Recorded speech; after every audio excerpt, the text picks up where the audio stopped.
Let me show you the easiest way to access your safety neutral switch on any V6 Honda.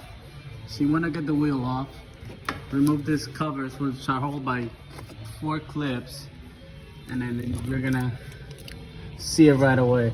It's held by 2 10mm bolts I already took off.